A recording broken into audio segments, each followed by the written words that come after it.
just waiting on Harris. He's upstairs. He's just coming. And I'll just see if anyone's joining us. Hello, good morning. Hi. Oh, here comes. Harris, is that you? Yeah. And you? He's just coming. Harris is just coming. So we'll just wait on Harris to come in because it's not the same without him. There's no point in doing a live feed art lesson without a child. Hello, in you come. Good boy. Right, I'll just shut this door in case the cat goes in, okay? Give me a sec. Oh dear. And I think you've got a sticky up in your hair today. Have you been sleeping funny? Must have been sleeping on your head like that. Where are you? I have seen the child today, by the way, just in case you're wondering why I've just noticed his hair is like that. Okay, good morning, how are you all today? Baxter's with us. Good morning, Baxter. It's nice to see you, virtually of course. I would have seen you yesterday if this was real life. I miss seeing you all. I miss my Tuesday with Primary 1 AD and Primary 1, 2 as well.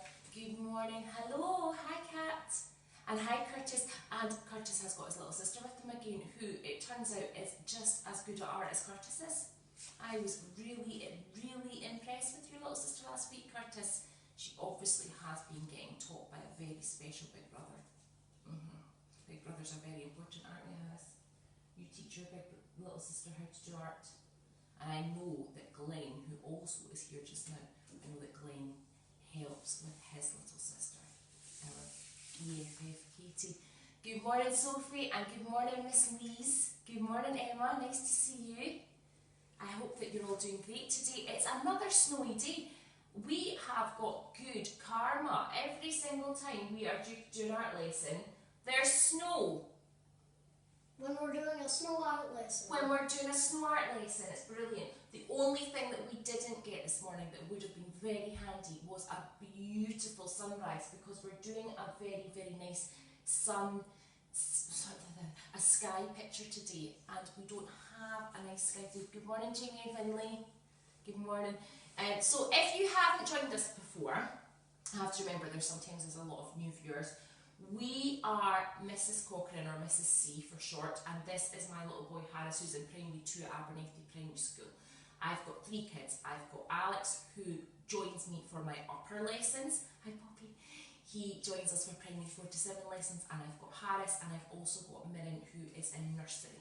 So I've got 3 kiddies, all under the age of 10. Very, very busy house. And in the last lockdown, we started doing these live feed lessons with my kids with me, just to make it a bit more real, so that I can have a little bit of empathy if you are trying to do them at home. We also roll these out after the lesson, because I appreciate that everybody's busy and you can't always do them live. So they'll always be on the Facebook page if you want to catch up later, or if something happens and you have to stop. They'll also be on the YouTube channel as well, and feel free to share these, I don't mind at all. Now, I appreciate the fact that lots of you probably don't have millions of art materials at home, so we try and keep it a little bit more flexible. So when I list the resources that you'll need, please don't panic if you don't have anything. Just think, what could I use instead? It really doesn't matter. Variety is the key, and I absolutely love seeing how you adapt these lessons, because it actually helps me. It helps me think, oh, next time I might try that. That's a really, really good idea. So we're always learning. We're always learning. So, Sophie, I haven't got the checklist up. I'm really sorry, but there wasn't a lot today to put up, so I just thought I'll not bother. Plus, you know it screws with my brain, because I have to try and write everything back to front for the flip reverse. So I'm just going to go through everything that we need. You need, for today's art lesson, a piece of paper. Glamorous assistant, not yet, not the chalk yet. Where's your piece of paper? Glamorous assistant, thank you. Okay, now this paper is not your average paper. It's not the sort of paper that you might use in your printer, or just the cheap paper that we just chuck at the kids when you just want them to draw. This has actually got a bit of texture to it. It's sugar paper. It's actually, if you look at it really, really closely under a microscope, it's got little dots in it. So it's perfect for using chalks, charcoal, oil pastels, drawing on as well. What this is terrible for is adding water to it. It just goes really mushy. In fact, you know what it would be really good for? Paper mache. If you've ever got a paper mache task, this is your baby. If you add water to this, it just instantly goes mushy. It absorbs the water. the paints never lie very nicely on it. So watercolour paints, the block paints are terrible on this, so never ever use it on that. But it's great for, it's got a bit of bite, so it's really good for using what we're going to use today, chalks. Now chalks are ridiculously messy. People think that paint is the worst thing you can use at home. No, it's definitely chalk. Your child will quickly turn into a Smurf or the Incredible Hulk or an Oompa Loompa using these chalks. So I strongly recommend rough clothes today. If they're wearing a white top, get it off them now. In fact, you're at home, they could just work out with no top on at all. Chuck them in the bath after. Pull your sleeves up. Painting shirt on if you've got one, or if you want to be really cautious, and make sure you've covered your table as well if you've got a really, really nice table. So we've just got our messy mat on today. So we are going to be using chalks. If you don't have chalks, please don't panic. Paint will do just as lovely a job. Pencils, normal pastels, felt tip pens might even work. Just use whatever you feel is best for you. I like using chalks in the classroom because they instantly add colour really quickly and they don't need time to dry. So you can do your background and then you can stick on top and you don't need to have that drying time. So they're perfect for a one-off lesson. In primary 1 we always do one-off lessons just because we don't really remember what happens the week before. So when you talk about what happened last week in art, half the time we just forget. Because we're busy people in primary 1, 2 and 3. So, should we get started? Oh gosh, that's not everything. So we need chalks, preferably in sky colours. We've gone for purples and blues and pinks and lilacs and definitely a white. And so what are we going to do first? Oh, hang on, I've not finished. And for our finishing touches, for our trees, you'll need some paper. Now, I haven't cut them into squares yet. So you'll need some square papers of green. I've got 2 different shades here. I didn't cut them up, I thought Hans could help me with that. And for the trunks of the trees, either black or blue. Again, we're going to cut these into squares. Okay, so we can do that later on. Right, so, baby wipes as well. These would be very, very, very handy in case you get messy. Scissors, thank you, Glamorous Assistant, and a glue stick, thank you, Glamorous Assistant, with this big key here today. So that's all the resources you need. So it's not actually, you don't actually need a lot for this. If you are playing catch up and watching this, and if you are planning ahead for next week or whatever, if you ever see anything that you don't have, please don't go into Amazon and buy everything. Just get in touch. I'm always in Bridge of Erin. I'm always kicking about Abernethy area, so I can always drop things off to you. We are allowed in school just now, so I can easily pick up resources as well. So if you need rough paper, or you need tissue paper, or you need a colour of paint, please just get in touch. Right, should we get started now? Yeah. Oh, sorry, I've done so much talking there. Jeepers creepers. What's first? What's first? Right, first of all, Harris, choose a colour of chalk that you would like to draw your horizon line. What do you think a horizon line is? That's a big word. But you like your space, so you might know, what does the horizon mean? What's the horizon? I wonder if anyone can help me at home. Hiya, Toby. Sky? The sky. So the horizon is where the ground and the sky bump into each other. Okay? So that's where you don't see any more land. So for your horizon line, it's up to you what kind of line you want to use. You might just use a straight line. You might have a bit of a curve to your horizon line. You might even go for a bit of a zigzaggy and then a straight. It might taper off. But whatever you do for your horizon line, you're going to have to then try and follow that when it comes to colouring in. So don't make it too tricky. On my example in the background, I've just gone for a slight wave. Okay, but for this one, because we're working at home, I think I'm just going to go for quite a straight one today. So choose a chalk colour or a pencil, whatever it is you've got at home, that you would like to draw your horizon line. So I'm just going to, and where are you going to place it? Where are you going to place your horizon line? Well, because the sky is quite important here, you want to have quite a lot of sky. You don't want to just have a tiny bit of sky up at the top. That won't be very fun, there'll be nothing to colour in. So I would have your horizon line about 1/3 of the page. So if we split your paper into 3, about 1/3 of the page, has done already, about 1/3 of the page, you're going to draw your line. I don't know if you guys can see that. That's it, perfect, perfect. And he's gone for a straight one. Right, I better play catch up. My glamorous assistant has already done it. Right, so we've got my horizon line there. Nice line. Okay, now, next up, we're going to colour in our sky and we're going to make a nice stripy atmospheric sky. Now, little tip for you, if you use your chalk like a pencil when you're colouring in, it will take a long time and I don't have a lot of patience to do. So I'm going to turn my chalk on its side, like on its tummy. Now, to try and get as unmessy as possible, we're going to work from the top down. If you work from the bottom up, you're going to start leaning on top of it to get to the top of your paper, and your arm is going to get covered in chalk. And not only that, you're going to smudge all of your perfect work. So what I suggest you do is from the top, work your way down to your horizon line. So I've got my chalk in its tummy, and all I'm going to do now, if you can see it's okay, is I'm just going to wipe right across the piece of paper. Oops, back and forth, just one stripe. Okay, so one stripe on the top. Then I'm going to swap colour because I've got lots of nice colours in here, and I'm going to have a slight overlap this time. Okay. See how quick that was, boys and girls? It hardly took any effort at all. Let's get a little bit of pink in now. When you put your chalks on, overlap them, because then you will get what I like to see, a beautiful colour mix. So look where the orange overlapped with the pink, we've now got this lovely red colour. We're going to go and find the white now. White's quite a nice colour to use in the sky. And we're going to do again quite an overlap. Okay. Let me see a little bit of my white. Now I'm starting to approach my wavy line, so I'm going to start to try and mimic that a little bit. Get a little bit of a wave in there.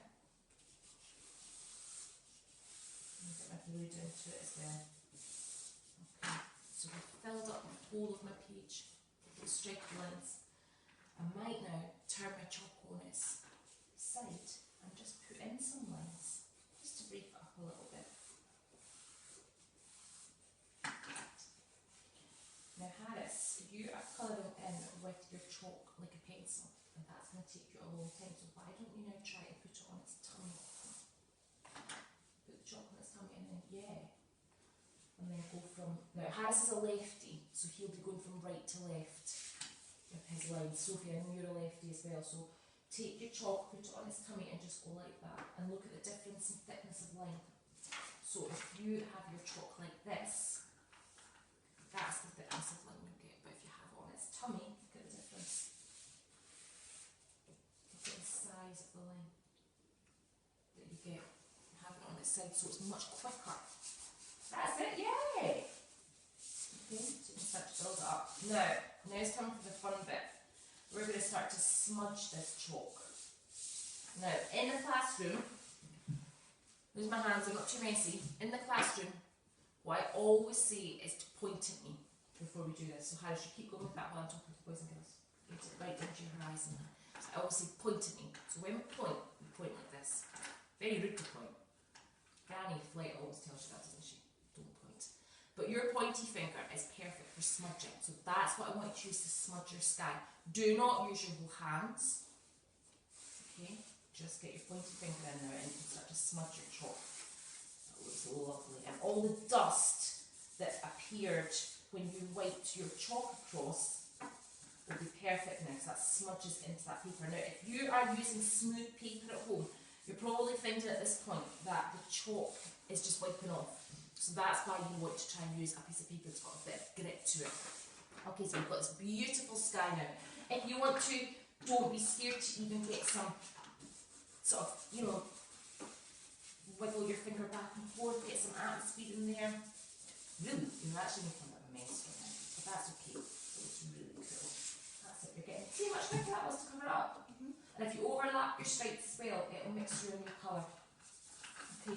Now you might find that the bottom of your paper, despite you trying your hardest not to lean on it and not to smudging it, you might find now that this side has gotten a little bit messy, but don't worry, we're going to cover that up in a second with some white, and that will get rid of all your fingerprints and all your arm rubs and any mess that you might have. So don't panic if you have ended up with a bit of a mess at the bottom half. I'm just going to put an extra wee line here.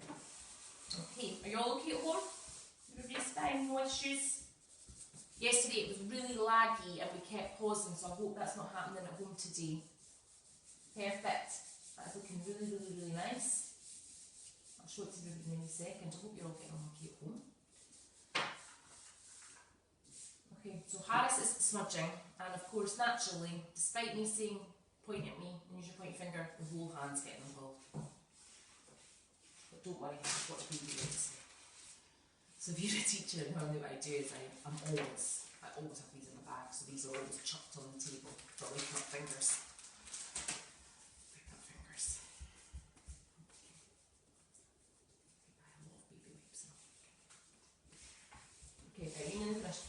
Okay, so if you've got a bit of a messy ground where your trees are going to be grown from, what I now want you to do is with the white chalk now, it's hard to see because the paper's white. So with the white chalk now, I want you just to start putting that across the ground. Just put a layer of white on the ground. And again, use your pointy finger once you've done a layer. Use your pointy finger to smudge that in. Okay, so put a nice layer of chalk on the bottom. You can use it on its tummy or you can use it like a pencil and then get your finger involved and really, really smudge that all in. Good job. Get your finger. See, you've got, Harris, you've made them up. I don't know if you'll see this okay at home. We've got quite a few smudgy bits there. So get your chalk, and it's like a rubber. It's like an eraser. That'll rub out all your smudgy bits at the bottom. But see your fingerprints that you've got? Those three. Use your chalk now to cover those up. Okay? No, at the bottom of the ground, not in the sky. There, way down at the very, very, very bottom, closest to you. There. That's it. Hard work this, isn't it? I've only got one to look after. I normally do this with classes of 25. Running round and round and round in circles. But in the classroom we have a lot of breaks, so we'll talk about the colour of the sky and we'll talk about the shape of the trees and we break things down quite a bit, so it's not always as intense as this. Whoa, whoa, whoa, what are you doing right now? Right, so, should have this now. Looking really, really pretty. So next up what we're going to do is we are going to make some trees to go into the ground. Now, we haven't cut up our squares yet, just because we didn't have time this morning. So what I want you to do first of all, Harris is doing it for me now, is try and cut some squares. Now, the top will give you a good indication of what the side measurement should be. So try, either use your fingers to work it out, and you can always put a wee mark there, or if you're really, really good at using your eyes, Harris is P2 now, so he's getting quite good at sizes. You can probably work out the size that you need, or if you need a wee help from mum or dad, go for it. Or whoever's helping you, could be Granny. Okay, right, so you're going to make some squares first of all. I should have brought myself 2 pairs of scissors. Something like this you're going to need for your tree trunks. Okay, but we're actually going to split this into 2 to make 2 rectangles. So close one now. Triangle in this. And stop. I want you to cut that in half to make a rectangle. So you're now going to cut that in half to make it 2 rectangles. Okay? This is for your tree trunks. And what you're going to do now is you're going to decide where you would like those to be on your ground. You don't have to have 2, by the way. You could have 1, you could have 3, you could have 4, you could have a whole forest. That's up to you. Try and keep them straight, but if you do want them to go a wee bit ski with, that's okay. Trees are always perfectly straight in the ground. And you will, because of the chalk, you will need a lot of glue to stick these down. The chalk will come off onto the glue, so you need quite a lot of this glue. In school, we actually use the PVA glue, just because it's a bit stronger. So stick that down into the ground, don't stick them up into the sky. Think about where your tree's going from. It's going from the ground, so it's going from that snowy ground. So you're sticking that down into the ground. Okay, and we'll do some triangles for the tree in a second. So again, Harris is just sticking his down. I'm going to cut up some squares. Okay, some squares out of my paper. So again, I've got long strips here. There's one for you. Seeing as you shared black with me, thank you. Sharing is caring. He never gets my jokes, this child. Never gets my jokes. He just looks at me like I'm strange. I think I have turned into that mother that embarrasses the children. Okay, right, a bit of glue on this as well. So remember, lots of glue because the chalk will come off. I don't want you to stick it. So put a stick on this. And that one's going right around there. Oh, that one's a wee bit square. If I put it too close to the edge, I won't be able to get my triangles from the tree. So I've got two tree trunks going right to the ground now. And I've got some green squares. Now, who can think of a way? I've got a square. Who can think of a way that I could get a triangle out of this square by only doing one cut? So you're not allowed to draw the triangle and then cut it out, because that would be 1, 2, maybe even 3 for the bottom. So who can think at home of a way to cut this square into a triangle? He's done it already. Harris just cut from there to there. So if you cut across that triangle, that square, you diagonally, you can get 2 triangles, which is perfect because we don't like waste, do we? So Harris, you've done lots of steps. I said 1 cut. So give me your scissors and I'll show you how. And you can draw a line if you want to draw a line. If you find this tricky, draw a line first. So if we, for example, I don't have a pencil here, but if you just draw a line there, that can help you. So if you want to draw a line to help you, you can. So we're just going to cut from one corner to the other. So 1 cut, and we end up with 2 triangles. So if we put those on the top of our chunks, and let's see how tall we can make our trees. So we've got any other squares there, Sarah, too.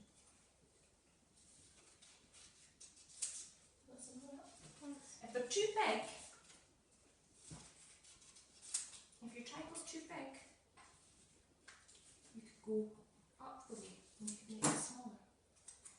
So if they get too big, if your triangle's too big, don't worry about it. You might even want them to be big at the bottom, then medium, then small. With these art lessons, I normally show you how to get started, and then when it comes to adding all the extras, just use your creativity here. It's lovely seeing all the different variations. You could have sun going up in the sky, you could have sunset, just do whatever you want. I really should have brought 2 pairs of scissors and 2 glues today, shouldn't I? But this is like in school, because in school, normally what would be happening is you would be using your learning partner a lot, so they would be helping you, so you would be sharing your triangles with your learning partner, you would be having to share your glue with your learning partner. So I guess it's putting up what we'll have to do in school when we go back. Whenever we go back. When will we go back? I'm going to go back soon. I miss you all. It's not the same. This isn't the same.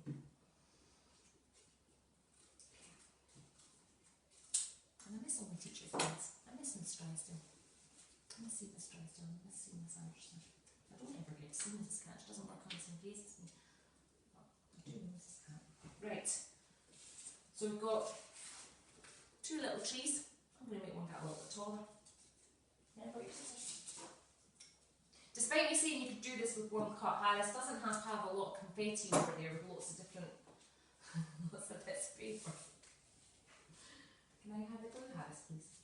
Thank you so much. That is looking fantastic, by the way. Well done, you. I've actually just had a wee thought when I've been looking at your trees there. I've got something that we can maybe do next.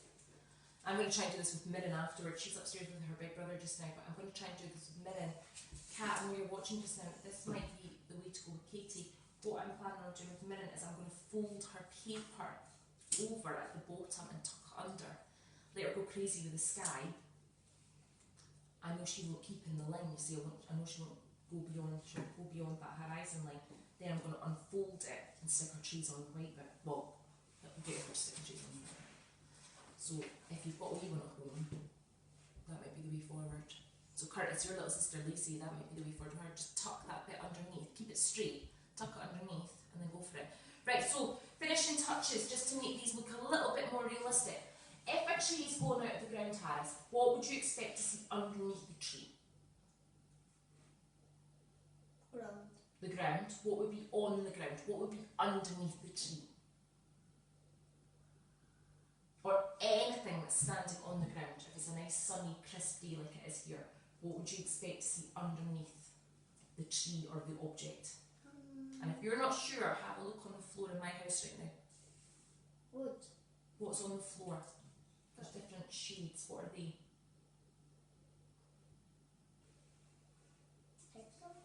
Look underneath the sofa there, or look underneath the stand. What's that growing out of it? So if it's a nice, no, if it's a nice sunny day, underneath, if if you imagine my stand with the camera right now, is the tree. What is growing out of the bottom of the tree on the ground? That dark thing there on the ground. What's that called? Shadow. A shadow. A shadow, that's right. So it's a nice sunny day, like it is in our pictures. Underneath the tree, you would expect to see a bit of shadow.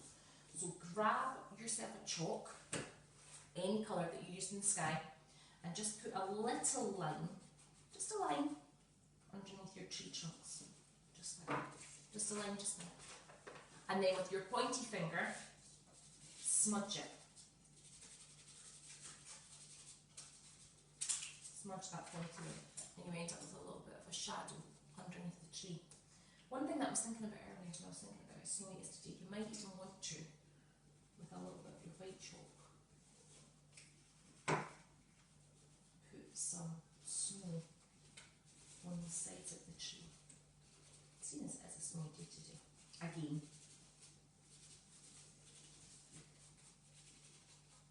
Okay, so, yeah, that's about right. Taking us about 25 minutes, and it's about half an hour. So there we go.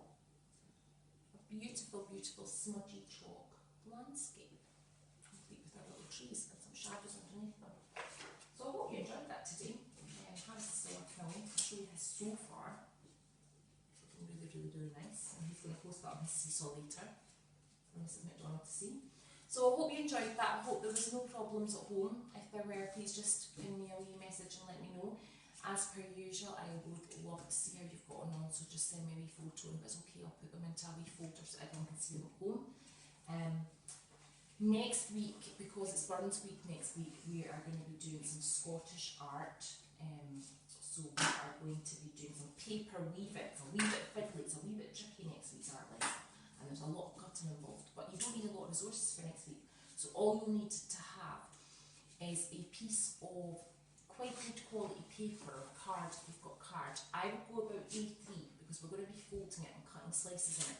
If you go for A4 it might get a little bit fiddly. So I would go for about A3. You'll also need some strips of paper.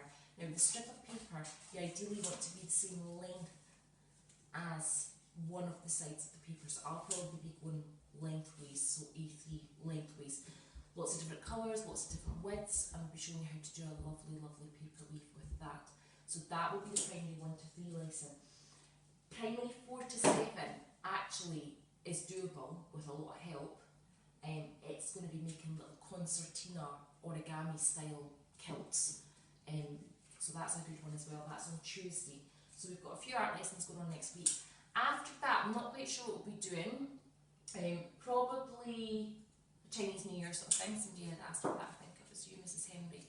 And also maybe a Valentine's thing, and that'll take us right up into the middle of February, which is what we've been kind of told at the minute will be our return date, but that might change. So got a couple of lessons going on. If there's anything though that you want to learn, or anything you want to do, or anything you feel like you're missing out on, I always feel like I'm missing out on doing 3D work quite a lot. If there's anything you want to do, please, please, please just get in touch. And remember, if you need any resources, just give me a wee message. I'm happy to drop those off to you. And yeah, that's about it. I hope you enjoyed that at home. I hope you enjoy the rest of your day and the rest of your week. I guess that's us. We'll maybe say goodbye now. You want to say goodbye to everybody? Bye. Bye. I'll post a wee photo of his once he's finished it. He's making the tallest trees in the world. They're taller than the ones we saw in the Hermitage at Dunfermline. Not Dunfermline, Dunkeld. Dunfermline. That would be breaking the rules if we'd gone to Dunfermline. Don't worry about it. Right, lots of love. I'll see you very, very soon.